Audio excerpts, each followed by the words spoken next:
আজ 17 রমাদান। বদরের যুদ্ধ ঠিক একই টাইমে হয়েছিল। মদিনার মুসলিমরা মক্কার কুরাইশদের হাতে নির্যাতিত হচ্ছিল। তারা মদিনায় এসে আশ্রয় নিয়েছিল, কিন্তু কুরাইশরা তাদের বিরুদ্ধে যুদ্ধ ঘোষণা করেছিল। 624 সালের রমাদান মাসে আবু সুফিয়ানের নেতৃত্বে একটি কুরাইশ কাফেলা সিরিয়া থেকে মক্কায় ফিরছিলেন।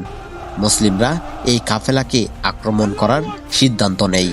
নবী করিম সাল্লাল্লাহু আলাইহি ওয়াসাল্লাম প্রায় 313 জন মুসলিম নিয়ে বদরের যুদ্ধে রওনা হন।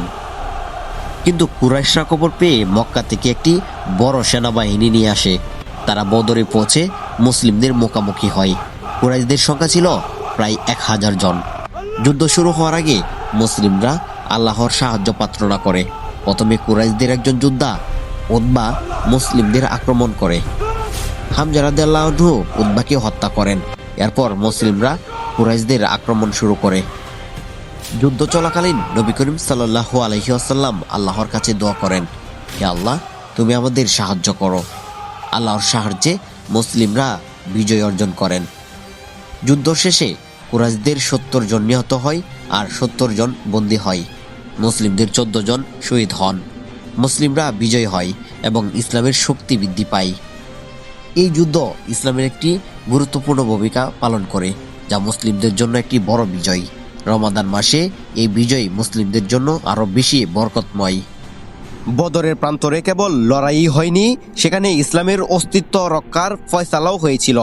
বদর আমাদের মনে করিয়ে দেয়, বাতিলের শক্তি যত বিশালই হোক, আল্লাহর সাহায্য ও সততা থাকলে বিজয় নিশ্চিত। বদরের যুদ্ধ ইতিহাসের কেবল একটি ঘটনাই নয়, আমাদের মধ্যে জাগিয়ে দেয় ধৈর্য, ত্যাগ ও শিক্ষার একটি মাধ্যম।